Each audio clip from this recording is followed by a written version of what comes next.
Good morning and praise the Lord.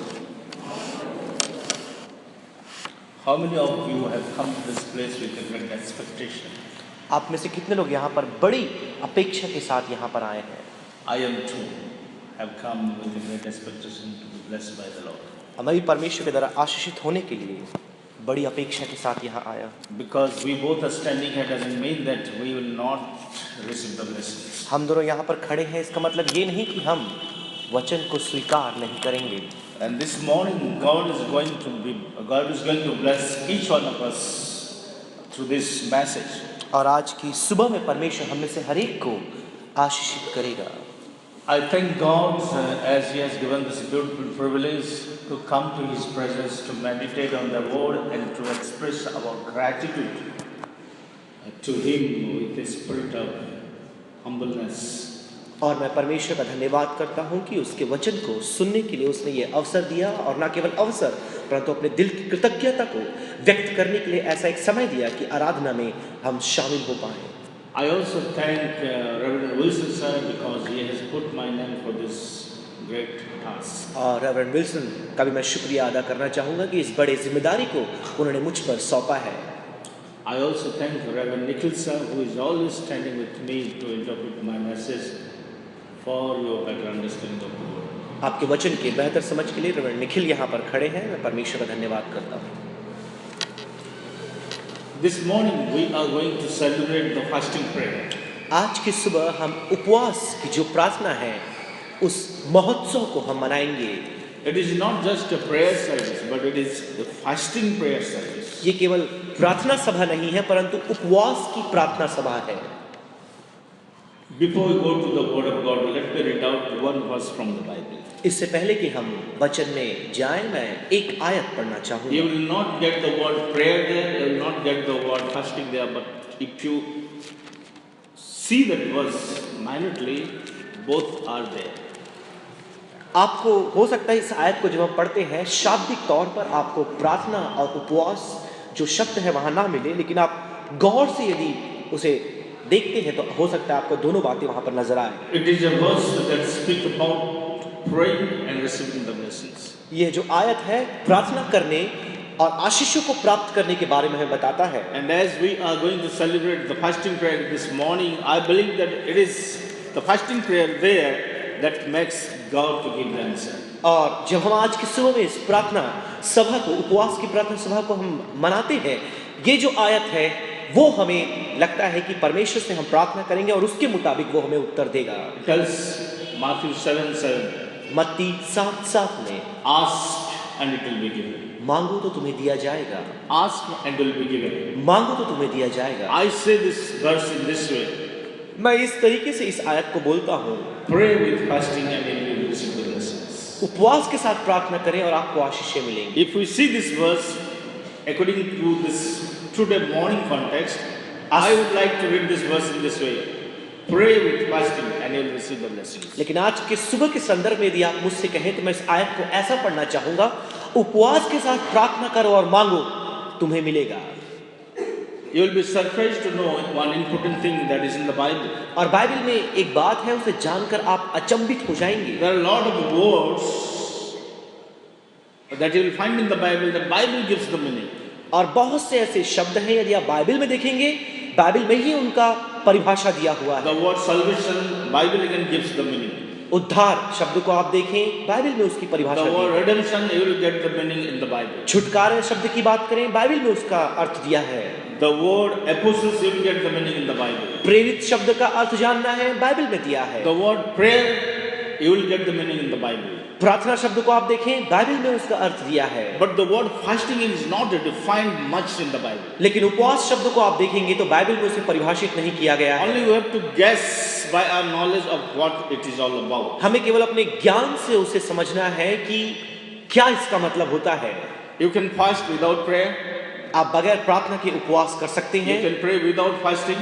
आप बगैर उपवास के प्रार्थना कर सकते हैं। But in the Bible, you can see there are so many heroes in the both Old Testament, New Testament. They did fasting and praying. लेकिन पुराने नियम में देखें और नए नियम में आप देखिए बहुत से ऐसे किरदार हैं जिन्होंने उपवास के साथ प्रार्थना की। And if you read the Bible, you will understand why they prayed. और फिर आप बाइबल को देखते हैं, आप समझ पाएंगे उन्होंने क्यों प्रार्थना की। But it is very difficult to understand why they fasted.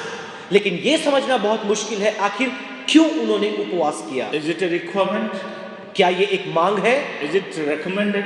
क्या इसके लिए कहा गया है? Definitely it is a requirement and it is recommended. और निश्चित रूप से यह एक आज्ञा भी है और इसे करने के लिए कहा गया है, इसकी आवश्यकता है। But the point is that why not only prayer, why fasting is all about also. लेकिन मुद्दा यहाँ पर ये उठता है कि क्यों कर केवल प्रार्थना नहीं, उसके साथ उपवास करना क्यों जरूरी है। And as I was trying to prepare the message, I had a struggle to understand it. लेकिन जब मैं संदेश को तैयार कर रहा था, इस बात को समझने में मुझे बहुत संघर्ष करना पड़ा। I found many places people fasted and prayed. और मैंने बहुत से स्थानों में देखा कि लोगों ने उपवास किया और प्रार्थना किया। And then many places I found that people only prayed and they got answer. और बहुत से दूसरे स्थानों में देखा लोगों ने केवल प्रार्थना किया, उन्हें उत्तर मिला। And then I started asking question to me, why fasting and prayer? फिर मैं अपने आप से प्रश्न पूछने लगा कि उपवास और प्रार्थना दोनों क्यों? I did not get exact meaning from the word of God why fasting is connected with the prayer. और परमेश्वर के वचन में मुझे उसका उत्तर नहीं मिला कि प्रार्थना के साथ उपवास को क्यों जोड़ा गया है। That means I didn't get any word, any sentence from the Bible that for this reason you should fast and for this reason you should pray. और मैंने बाइबल में कहीं ये नहीं देखा कि तुम्हें इस कारण से उपवास करना है और इस कारण से तुम्हें प्रार्थना करना है। But I saw the heroes of the Bible, they fasted and prayed. लेकिन मैंने बाइबल के किरदारों को देखा, अभिनेताओं को देखा जिन्होंने उपवास की और प्रार्थना की। Moses fasted and prayed. मूसा ने उपवास किया और प्रार्थना David किया। fasted and prayed. दाऊद ने उपवास किया और प्रार्थना किया। Ezra fasted and prayed. इज़रा नबी ने प्रार्थना किया Nehemiah उपवास के fasted साथ। and prayed. निहमाया नबी ने उपवास के साथ प्रार्थना Esther किया। fasted and prayed. एस्थर ने उपवास के साथ प्रार्थना किया। Paul fasted and prayed. पौलुस ने उपवास के साथ प्रार्थना Jesus fasted and prayed. किया। प्रभु यीशु मसीह ने उपवास के साथ प्रार्थना Elisha fasted and prayed. किया। एलीशा ने उपवास के साथ प्रार्थना किया। And today this morning we are fasting and praying. और आज की सुबह हम उपवास के साथ प्रार्थना कर रहे Why not only prayer, why fasting? हैं। आखिर क्यों केवल प्रार्थना नहीं परंतु उपवास उसके साथ करना? For your information, I would like to ask you, is there any Bible verse in the Bible that tells without fasting, prayer cannot be answered? क्या आपसे पूछना चाहूंगा, क्या बाइबल में कोई ऐसी आयत है जहां पर यह लिखा है कि बगैर उपवास के प्रार्थना का उत्तर नहीं मिलेगा? There is only one place you will get it. केवल एक ही स्थान में आप उसे देख सकते हैं। Jesus spoke. यीशु ने कहा, But I can show you many passages, in the only prayer you will get answer. लेकिन आपको बहुत सी आयतें मैं ऐसी भी दिखा सकता हूं जहां पर यह लिखा है कि केवल प्रार्थना से आपको उत्तर मिलेगा। So this morning, what is the most significant thing of fasting and prayer? लेकिन आज की सुबह में प्रार्थना उपवास के संबंध में सबसे महत्वपूर्ण बात क्या है? We will see some of the important lessons that I have brought in this morning on fasting and prayer, and definitely God is going to bless us through this passage. प्रार्थना उपवास के ऊपर में कुछ महत्वपूर्ण पाठों को, सिद्धांतों को मैं लेकर आया हूं, हम उसे सीखेंगे। निश्चित रूप से इसके द्वारा परमेश्वर हमें आशीषित करेगा। I have entitled my message, "The fasting prayer is a spiritual exercise." और मैंने अपने उपवास प्रार्थना के संदेश का मैंने शीर्षक इस रीति से दिया है कि उपवास और प्रार्थना आत्मिक अभ्यास है। We know gym where we go for our better health, और हम to live in this world. व्यायाम गृह के बारे में जानते हैं जहां पर बेहतर स्वास्थ्य के लिए हम अपनी सेहत को अच्छा बनाने के लिए हम जाते हैं। And many people, they go through yoga, they go through physical exercise to have the good health. और बहुत से लोग योगा करते हैं, अलग अलग कसरतों को करते हैं कि उनकी स्वास्थ्य, उनकी शरीर बेहतर हो जाए। This morning I would like to highlight this thought: fasting prayer is a spiritual exercise. और आज की सुबह में इस विचार को मैं आपके सामने रखना चाहूंगा कि उपवास और प्रार्थना आत्मिक व्यायाम या कसरत के समान है। And then the proposition of my message is like this: और मेरे संदेश का मुख्य कथन इस प्रकार से है। the fasting prayer is a spiritual exercise for the weak people of the Almighty God.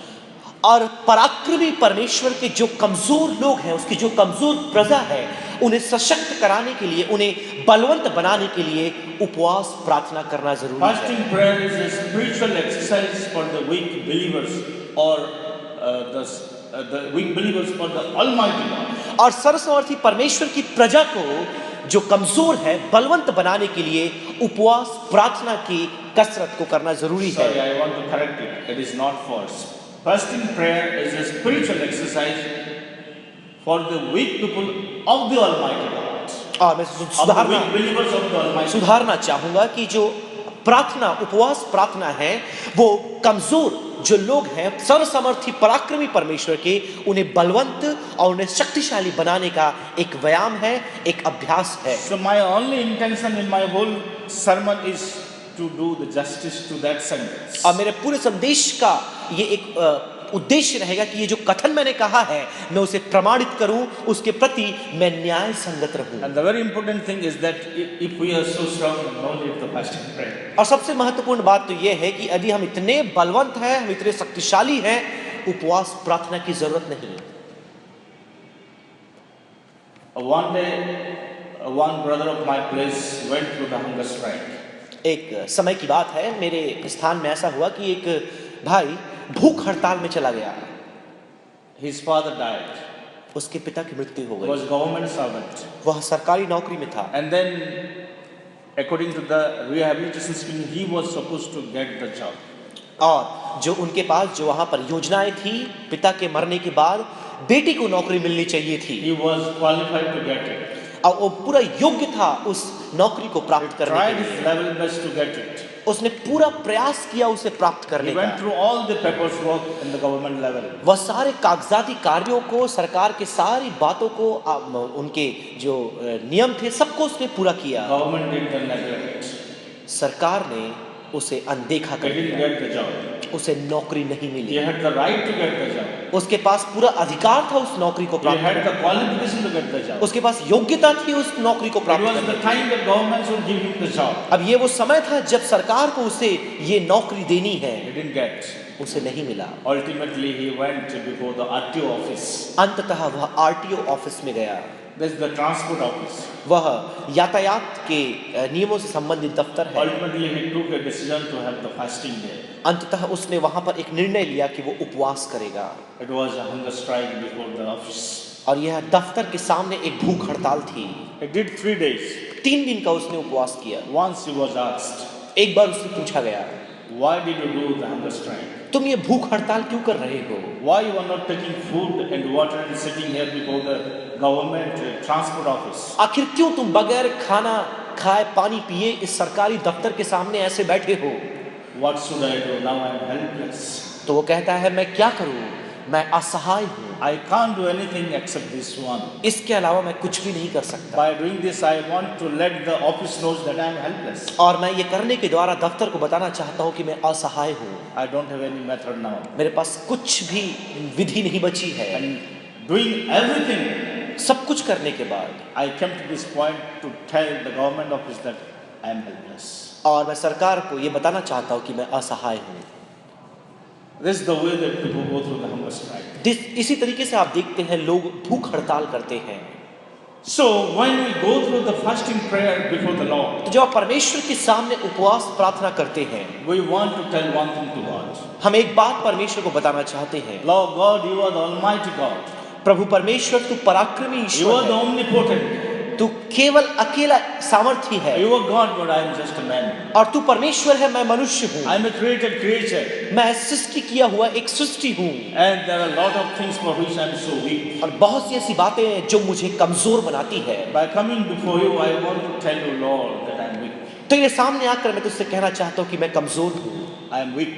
मैं कमजोर हूँ। Through fasting prayer, we want to tell God our weakness. उपवास प्रार्थना के द्वारा हम परमेश्वर को बताना चाहते हैं कि हम कमजोर हैं। And it tells how humble we are. और यह हमें इस बात को बताती है परमेश्वर के सामने कि हम कितना विनम्र हैं। As long as we are thinking that we are so strong, we cannot be humble before God. जब तक हम ऐसा सोचते रहेंगे कि हम बहुत शक्तिशाली, बहुत ही बलशाली हैं, परमेश्वर के सामने नम्र नहीं हो सकते। As long as we are thinking that we have the power, we have the position, and we will not go for humbleness, it is very difficult to come before the throne of grace to fast and cry unto God, God, listen my prayer, God, listen my prayer. जब तक हम ये सोचते रहेंगे कि हम बहुत धनवान हैं, बहुत अच्छे पेशे में हैं, सब कुछ दौलत शोहरत हमारे पास है और हम अपने आप को बड़ा समझते रहेंगे, परमेश्वर की उपस्थिति में आकर उपवास प्रार्थना करना हमारे लिए नामुमकिन है। You go and check all the Bible heroes of the Bible, those who did the fasting prayer. आप बाइबल में पाए गए सारे उन किरदारों को जरा देखें, उन सारे चरित्रों को देखें जिन्होंने उपवास प्रार्थना किया। They started to take a decision to do the fasting prayer in the context in which they felt they are completely helpless. और जब इन लोगों ने ऐसी परिस्थिति, ऐसी अवस्था में अपने आप को पाया कि वो असहाय हैं, उनकी कोई मदद नहीं कर सकता, वो उपवास प्रार्थना करने गए। When Esther went to the king and asked, and before that she prayed, she understood that that is the only way that she can do because she was helpless to restore the life of her people. और एस्तर की बात यदि आप करें, जब उसने इस बात को जान लिया कि अपने लोगों को बचा नहीं सकती, वो ऐसी अवस्था में जिसे छुड़ा नहीं सकती, वह उपवास करके परमेश्वर की उपस्थिति में गई। One of the beautiful characters of the Christian people is that they always come before God and say, Lord, we are weak, Lord, we are weak, and that indicates the humbleness of God's people. मसीहियों के कई अच्छे चरित्रों में से एक चरित्र का भाव ये भी है कि वो जब भी उनके पास ऐसी कोई परिस्थिति आती है, जब वो असहाय हो जाते हैं, वो परमेश्वर के पास जाते हैं और प्रार्थना करते हैं कि हम कुछ नहीं कर सकते, तू सब कुछ कर सकता है। In the context of all our physical weaknesses, we go before the throne of grace and stand before the Almighty God to say, Lord, in the point of my weakness, you do something. हमारी शारीरिक कमजोरी के परिवेश में, संदर्भ में हम परमेश्वर के पास जाते हैं और कहते हैं, परमेश्वर हम कुछ नहीं कर सकते, हम कमजोर हैं, अब तू कुछ कर। Somebody says, किसी ने यूं कहा, don't pray for the things that you can do. जिन कामों को आप खुद कर सकते हैं, उसके लिए प्रार्थना मत करो। You pray and you fast and pray for the things that you cannot do. और जिन कामों को आप नहीं कर सकते, उसके लिए आप उपवास प्रार्थना करें। When we come before the throne of grace with the fasting and prayer, we want to declare God that God, we are helpless. तो जब हम परमेश्वर के पास उपवास प्रार्थना में आते हैं, हम परमेश्वर से कहते हैं कि हम असहाय हैं। And the moment we express our weakness before God through this fasting prayer, और जिस घड़ी हम इस उपवास प्रार्थना के द्वारा परमेश्वर के सामने आते हैं, immediately we declare God that we recognize your sovereignty. तुरंत ही हम इस बात को घोषित करते हैं कि हम परमेश्वर तेरी सार्वभौमिकता को हम पहचानते हैं। When the brother was asked, why did you do the fasting prayer? जब उस भाई से पूछा गया, तुम उपवास प्रार्थना क्यों कर रहे हो? He said, I am weak. वो कहता है, मैं कमजोर हूँ। Then he was asked, why did you do before the office? फिर उससे पूछा गया कि ये दफ्तर के सामने तुम ऐसा क्यों कर रहे हो? He told that only office can do the solution of my problems. That's the reason I am here. उसने कहा केवल दफ्तर मेरी समस्या का समाधान कर सकता है, इसलिए मैं उनके सामने हूँ। Because government office is capable to take my case to give the solution. क्योंकि सरकारी दफ्तर इस योग्य है कि मेरे मुद्दे को लेकर उसका समाधान ढूंढ निकाले। Because he understood the capacity, he understood the power of the office. क्योंकि वह उस दफ्तर के सामर्थ्य, बल, शक्ति को उसने पहचाना। That's the reason he did the fasting prayer there. इसलिए हम देखते हैं वहां पर उसने उपवास की प्रार्थना की। When you do the fasting prayer, come before God. जब आप उपवास के साथ परमेश्वर की हुजूरी में आते हैं, Not only we recognize that we are weak before God, but immediately we recognize and declare that God is the Almighty who can meet the point of our needs. न केवल हम इस बात को जताते हैं कि हम कमजोर हैं, हम असहाय हैं, परंतु हम परमेश्वर को पहचानते हैं कि वही पराक्रमी सर्वसामर्थी परमेश्वर है जो इस समस्या को दूर कर सकता है। So in the fasting prayer, तो उपवास की प्रार्थना में we express our helplessness before God and declare His sovereignty for us. हम अपने दयनीय असहाय अवस्था को परमेश्वर के सामने रख करके परमेश्वर की सार्वभौमिकता, उसके पराक्रम को पहचानते हैं। We express our helplessness before God and we declare that He is the omnipotent God in whom everything is possible. हम असहायता, जो हम असहायता की अवस्था में पाए जाते हैं, हम अपने आप की मदद नहीं कर सकते, उसे रखते हैं और साथ में परमेश्वर के पराक्रम, उसकी सामर्थ्य, उसके बल जो सर्वशक्तिमान है, उसकी पहचान दिखाते हैं। That's the fasting prayer. यही उपवास की प्रार्थना है। Expressing the helplessness of ourselves with combining the declaring the sovereignty of God. अपनी कमजोरी, अपनी असहाय स्थिति को पहचानना और साथ में परमेश्वर के पराक्रम, उसके सामर्थ्य और कहना चाहिए सर्व सामर्थ्य, उसकी जो शक्ति है, उसकी ताकत है, उसे व्यक्त करना। In the fasting prayer we declare these things at a time. और एक ही समय में जब हम उपवास प्रार्थना करते हैं, इन दोनों बातों को हम लोगों को बताते हैं, इसकी घोषणा करते हैं। Second point. दूसरा बिंदु, In the fasting prayer, उपवास प्रार्थना में we ignore the flesh and its desire in order to let the spirit goes up to the higher dimensions of the spiritual life. और हम उपवास प्रार्थना में भोजन वस्तु को, पानी को त्याग देते हैं ताकि हम आत्मिक अवस्था में अपने आत्मा के द्वारा एक नए आयाम में पहुंच जाएं। Listen very carefully. ध्यानपूर्वक इस बात को In the सुनें। fasting prayer, उपवास की प्रार्थना में we ignore the flesh and its desire in order to let the spirit goes up to the higher dimension of the spiritual life. हम जब उपवास और प्रार्थना करते हैं, हम शारीरिक अभिलाषाओं को मारकर उन्हें नीचा कर आत्मिक अवस्था में एक नए आयाम में पहुंचते हैं। Now you must understand who we are. अब आपको ये समझना है कि हम कौन हैं। We are body and spirit. हम देह और आत्मा हैं। Body, we are composed with many tissues and cells. हमें बहुत से तंतुओं और मांसपेशियों के द्वारा, अणुओं के द्वारा बनाया गया है। Basically, we are the matters. और बुनियादी तौर पर बात करें तो हम केवल वस्तु हैं, एक भौतिक वस्तु हैं। All the tissues and cells of our body lives on three things. सारे तंतु, मांसपेशियां और जो अणु है वह तीन बातों के आधार पर चलते हैं या जीवित रहते हैं। By water, पानी के द्वारा, by oxygen, और हवा के द्वारा, and by food, that is vitamins. और भोजन के द्वारा जो विटामिन है। If we don't give, that will be weak. यदि हम इन तीनों बातों को नहीं लेते, हमारा शरीर कमजोर हो जाएगा। And when we do the fasting prayer, we take out water and food from the body. और हम जब उपवास प्रार्थना करते हैं, हम भोजन और पानी को शरीर से अलग कर देते हैं। When body gets the food and water, it gets happiness. जब शरीर को भोजन पानी मिलता है, शरीर खुशहाल हो जाता है, It gets strength. उसे ऊर्जा मिलती है, It gets peace. It उसे gets शांति peace. मिलती है, Everything it gets. सब कुछ इसे मिलता है। The moment we take out from the body the food and water, it gets a little bit dull. तो जब भी हम भोजन और पानी को शरीर से अलग कर देते हैं, वह शरीर अपने आप में फीका पड़ जाता If है। we don't give for a long time, it will be very dull. लंबे समय तक ना दे और कमजोर हो जाता है। That will be the condition of the flesh. यही शरीर की अवस्था होती है। And with that condition, it cannot give the manifestation of its desire. और ऐसी अवस्था में ये शरीर अपनी इच्छाओं को पूरा करने की अभिलाषा को प्रकट नहीं कर सकता। That's the first point. ये पहला बिंदु है। Second point. दूसरा बिंदु, But there is also a spirit within us. लेकिन वो भी हमारे अंदर की आत्मा है। And that spirit will stimulate the mind to go and look unto the Lord. और वो आत्मा अपने हमारे दिमाग को उत्तेजित करेगा कि हम परमेश्वर की ओर देखें। Why?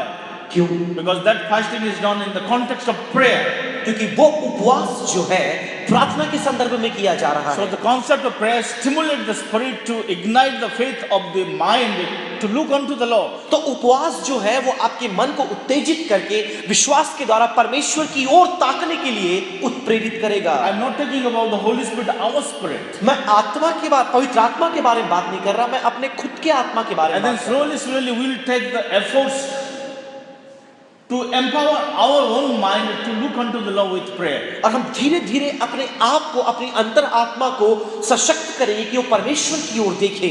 In one side, flesh is weak. एक तरफ देखें, Another side, the spirit is stimulating the mind to look unto the Lord with the prayer. एक तरफ आप देखते हैं आपका देह, आपका शरीर कमजोर है, दूसरी तरफ आपकी आत्मा आपके मन को उत्तेजित करके परमेश्वर की ओर देखने के लिए, प्रार्थना करने के लिए उत्प्रेरित कर And रही by है। taking it as a golden opportunity, Holy Spirit comes and captures us. और इस मौके को एक सुनहरा अवसर समझ करके पवित्र आत्मा हमें अपने कब्जे में कर लेता And है then He takes control of us. और फिर वो हमारे ऊपर में नियंत्रण कर लेता And है then He starts empowering us to look unto the Lord with a different dimension of the spiritual. और फिर वो हमें सशक्त करता है कि हम अपने आत्मिक अवस्था में एक नए आयाम पे पहुंच जाएं, परमेश्वर से मिल जाएं। So in the spirit, in the fasting prayer, तो उपवास प्रार्थना में flesh and all its desires are neglected because food and water are not given to the body. क्योंकि देह को भोजन और पानी नहीं मिलता, हम देह को तिरस्कृत कर देते हैं, उसे अनदेखा करने का प्रयास And करते because हैं। of the prayer attitude, the spirit comes to the higher level to stimulate the mind to look unto the Lord with the prayer. अब प्रार्थना के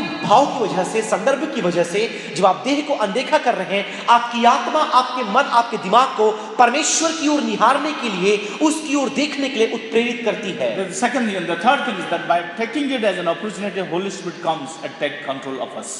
तीसरी बात, इन सारी बातों को देखने के बाद कि हम ऐसी अवस्था में हैं, पवित्र आत्मा आकर के हमारे ऊपर नियंत्रण ले लेता है। As we will continue to pray in fasting, the Holy Spirit will help us to come up to a higher dimension of the spiritual life. जैसे हम उपवास प्रार्थना में लगे रहते हैं और पवित्र आत्मा उस समय आकर के हमारी आत्मा को एक नए आयाम में लेकर जाता है। That's the beauty of the fasting prayer. यही उपवास प्रार्थना की खूबसूरती है। In the fasting prayer, we ignore the flesh and it digests by not giving food and water to the body. उपवास प्रार्थना में आप देखते हैं जब शरीर को हम पानी और हम शरीर को भोजन नहीं देते, हम उसकी इच्छाओं को मारने का, दबाने का प्रयास And करते by हैं। doing so, the spirit goes up to the higher dimension of the spiritual life to live.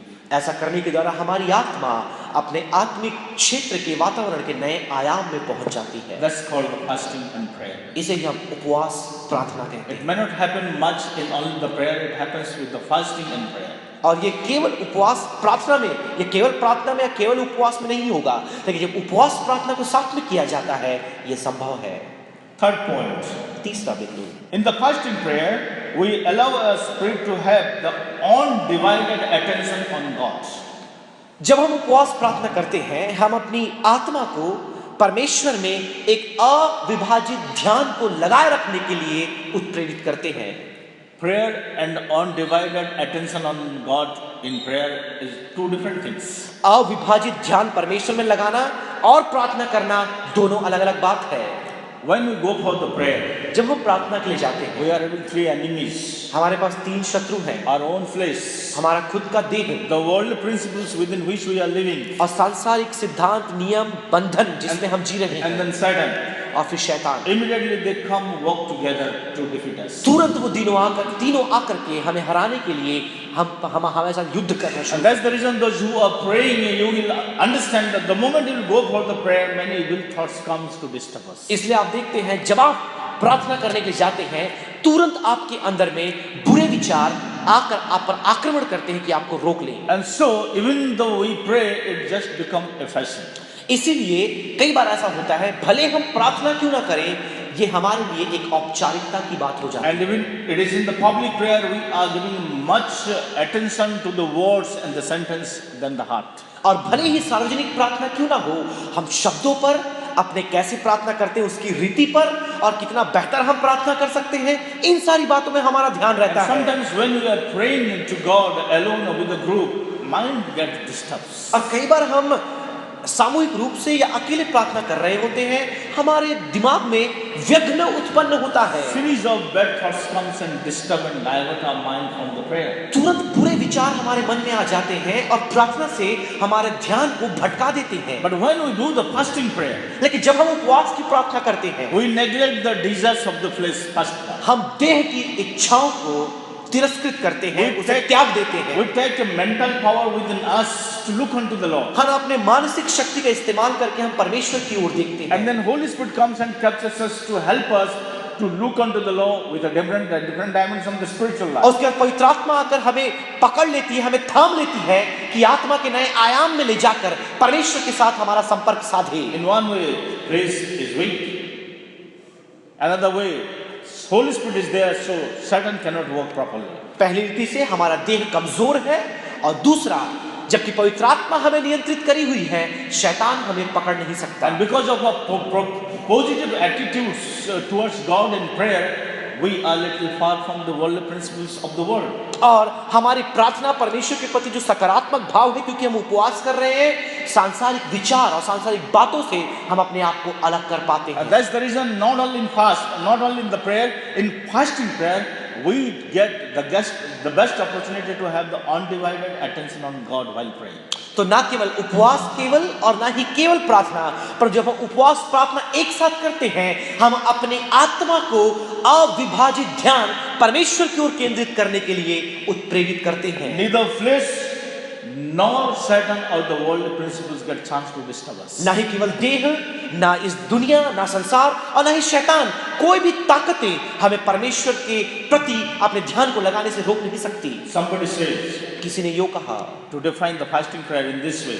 और उन्हें उपवास प्रार्थना को इस रीति से परिभाषित किया। In the fasting prayer, let self go out and let God in.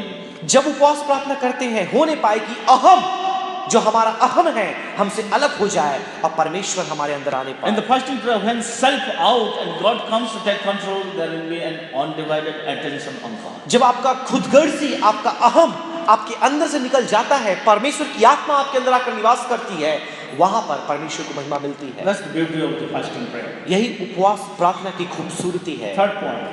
तीसरा बिंदु, Fourth point. चौथा बिंदु, In the fasting prayer, उपवास प्रार्थना में we facilitate opportunity for God to be well pleased on us.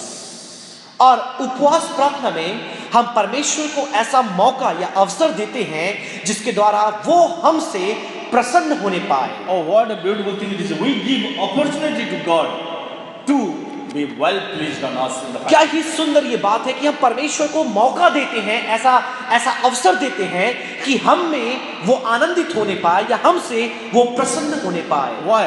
क्यों? In the fasting prayer, उपवास प्रार्थना में flesh cannot disturb. Flesh and its desire cannot disturb. और देह के जो विचार हैं वो हमारे ध्यान को भटका नहीं सकते। Satan cannot disturb. शैतान हमें भटका नहीं The सकता। worldly principles that attract us are far from us. सांसारिक विचार और सांसारिक बातें हमसे बहुत दूर पाई जाती है। And as we are throwing ourselves into the bosom of God, we are absolute control in the hand of God. और जब हम परमेश्वर के कंधों में, उनके सीने में अपने आप को दे देते हैं, पवित्र आत्मा और परमेश्वर हम पर पूरा नियंत्रण कर लेता है। When we are in a spiritual exercise to do the fasting and prayer, और जब हम आत्मिक अभ्यास में होते हैं कि कैसे हमें प्रार्थना और उपवास करना है, hearts goes higher level than the words of the mouth. और हमारे जो दिल है वो हमारे शब्दों से ऊंचा जाने लगता है। Nowadays, आजकल के दिनों in the prayer, प्रार्थना में we are more focusing on the words than the hearts. हम दिल से ज्यादा शब्दों पर ध्यान देते हैं। Somebody says, किसी ने यो कहा, define the fasting prayer in this way. और उपवास प्रार्थना को इस रीति से उन्होंने परिभाषित It किया, is better to have a heart without the words और than to have the words without a heart. ये तो बेहतर है कि आप बगैर शब्दों के एक अच्छा दिल रखें, बजाय इसके कि आप बहुत से शब्द बोल रहे हैं लेकिन आपके दिल में कुछ भी नहीं।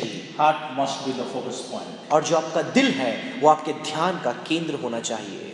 In the fasting prayer, that is the possibility in which we can meditate on God through the heart than the words. और उपवास प्रार्थना वो समय है जब आप शब्दों से नहीं परंतु अपने दिल से परमेश्वर की उपस्थिति में उसकी उपासना कर सकते हैं, उससे प्रार्थना कर सकते हैं। And when in fasting prayer we do this, ultimately we give chance, opportunity, privilege to God to be well pleased on us. तो जब हम ये सौभाग्य उपवास प्रार्थना परमेश्वर को देते हैं, परमेश्वर को ये अवसर मिलता है कि वो हमारे जीवन से, हमारे इन बातों से प्रसन्न हो, उसे आनंद मिले। Another point. अगला बिंदु, In fasting prayer, we get confidence to get our answer from God. और उपवास प्रार्थना में हमें ये भरोसा मिलता है कि परमेश्वर से हमें प्रार्थनाओं का उत्तर If मिलेगा। you go and ask Ezra, यदि आप इज़रा से जाकर पूछें, if you can ask Nehemiah, यदि आप नहमिया से जाकर if you पूछें, can ask Jesus, यदि आप यीशु से जाकर if पूछें, you can ask Esther, यदि आप एस्तर से जाकर पूछें, they will recommend us the prayer, fasting prayer. तो वो आपसे कहेंगे कि आप जाकर उपवास प्रार्थना करो, Because they all experienced it. क्योंकि उन सभी ने इसका अनुभव किया। In the fasting prayer, we get the confidence. उपवास प्रार्थना में हमें भरोसा मिलता We है, get the confidence to get the answer of our problems. हमें उत्तर मिलने का एक भरोसा मिलता है। What does it mean? इसका तात्पर्य क्या है? God takes steps to answer our prayer. God takes first steps to answer our prayer. परमेश्वर पहला कदम उठाता है कि हमारी प्रार्थनाओं का उत्तर दे।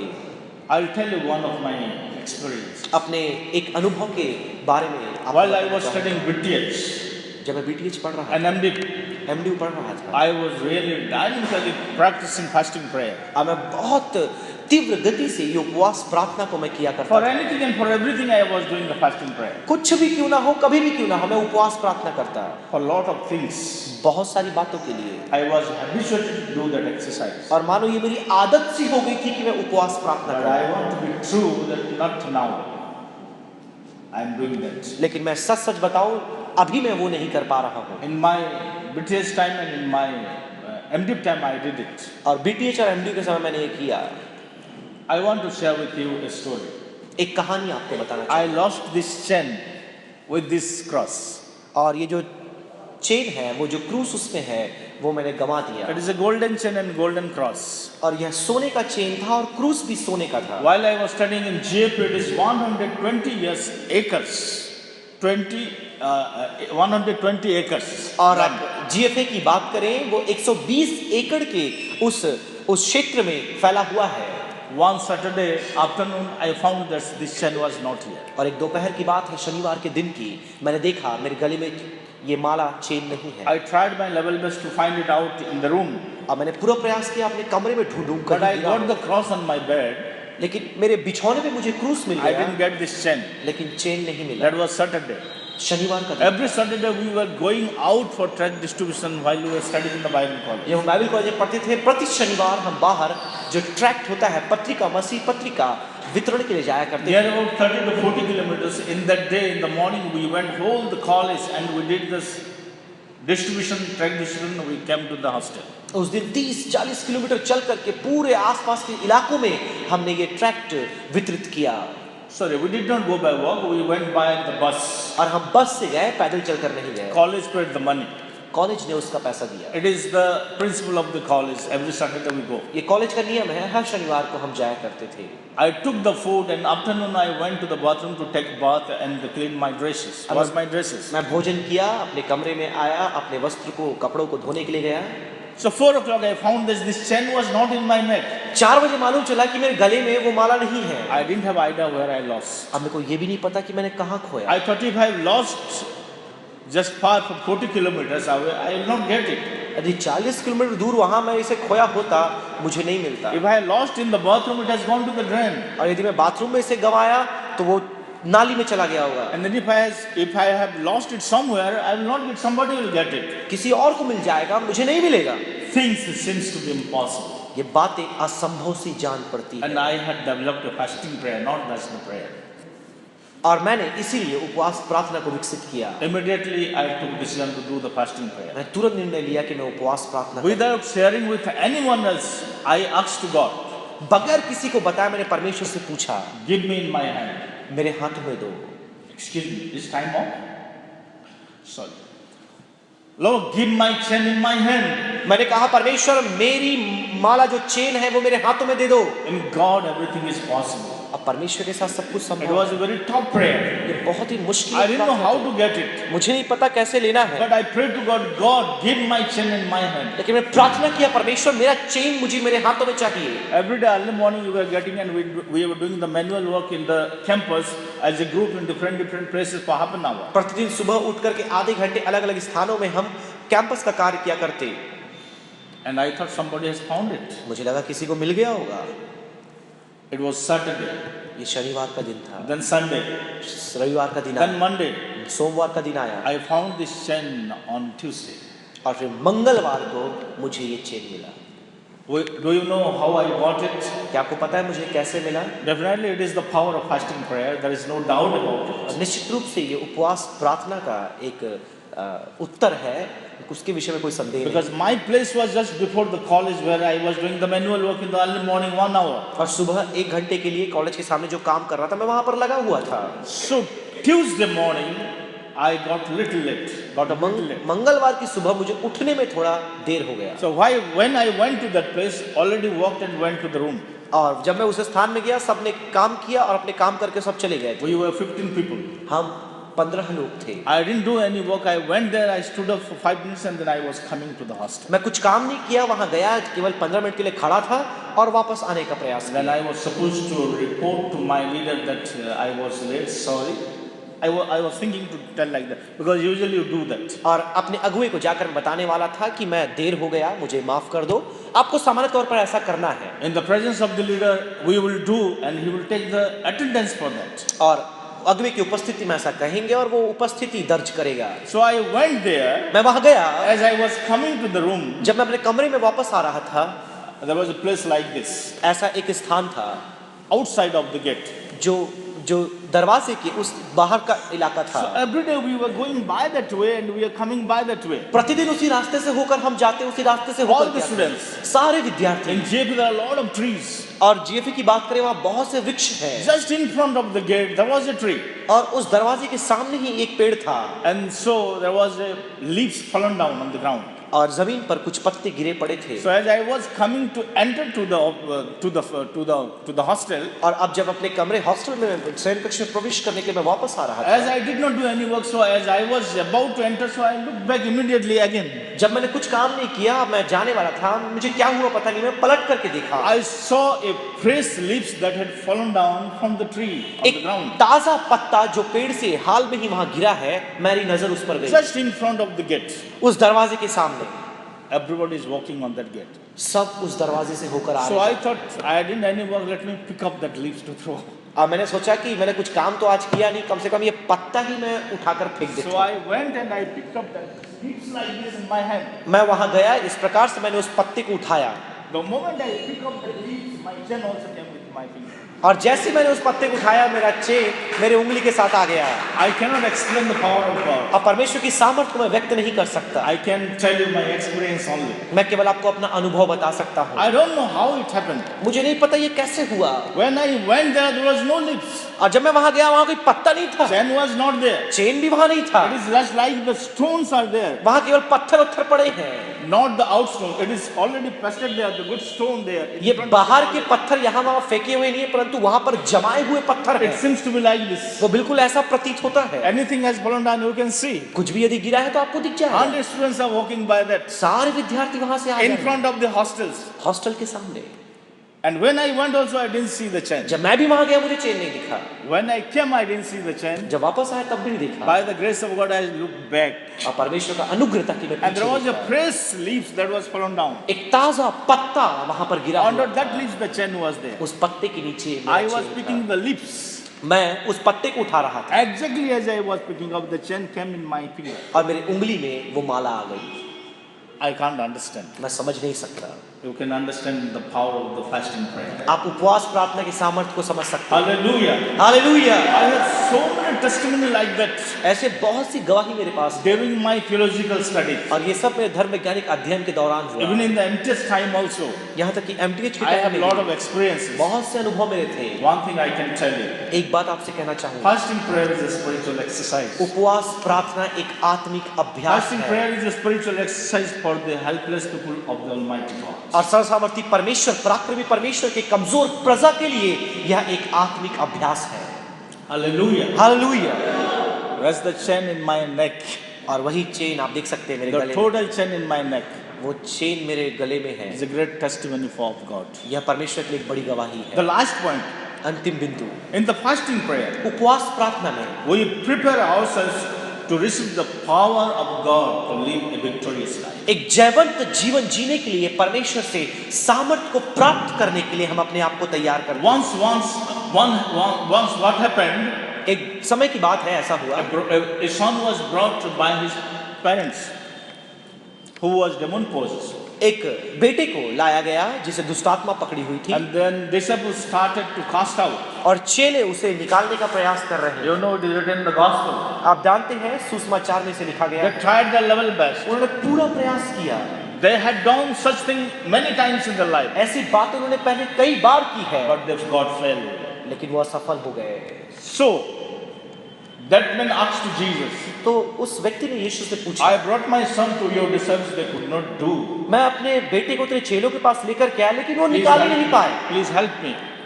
मेरी सहायता करो। In that context, उस संदर्भ में Jesus spoke one sentence, यीशु ने एक कथन कहा, very powerful sentence, बहुत ही सामर्थ्य कथन very कहा, small but very profound. बहुत ही छोटा लेकिन बहुत ही गहन। He said, उसने कहा, without fasting and prayer, such kind of power cannot be cast out. बगैर उपवास प्रार्थना के इस प्रकार की दुष्टात्मा को नहीं निकाला On जा the सकता। other hand, he spoke, दूसरी तरफ उसने बोला, with fasting and prayer, you can get the victorious life because the power will come to you. उपवास और प्रार्थना के द्वारा तुम जयवंत हो सकते हो, सामर्थ तुम्हारे पास आएगा।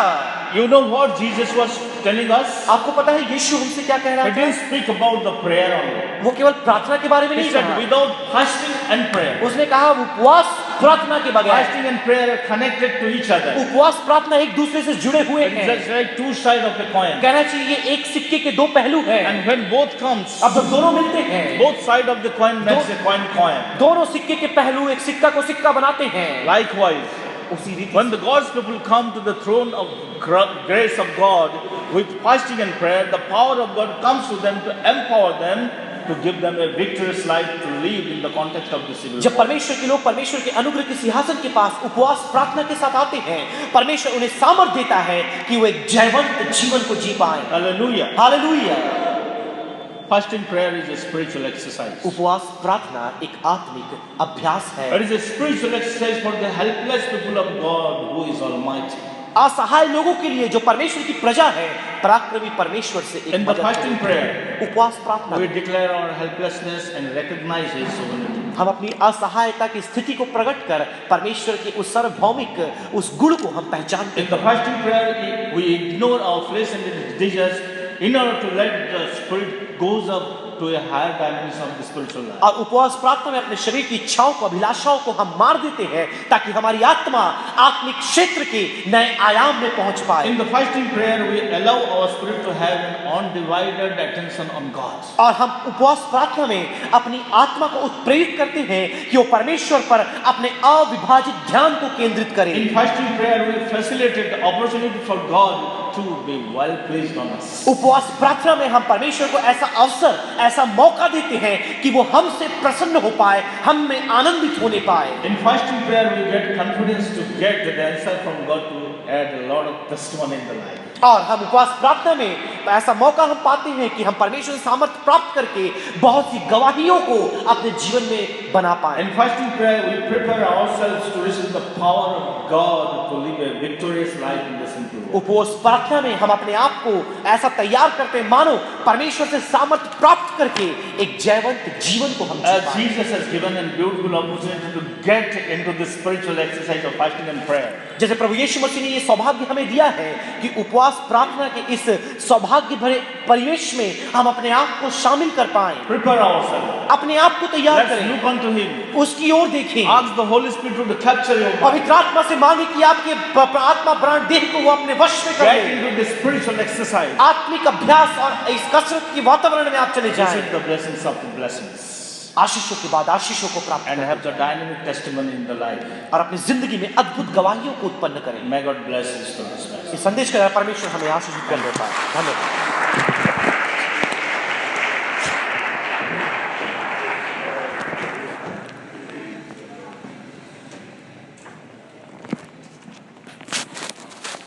उपवास और प्रार्थना मनुष्य के जीवन का ये एक आत्मिक अभ्यास है, एक्सरसाइज है। बहुत सुंदर तरीके से अपने गवाहियों के द्वारा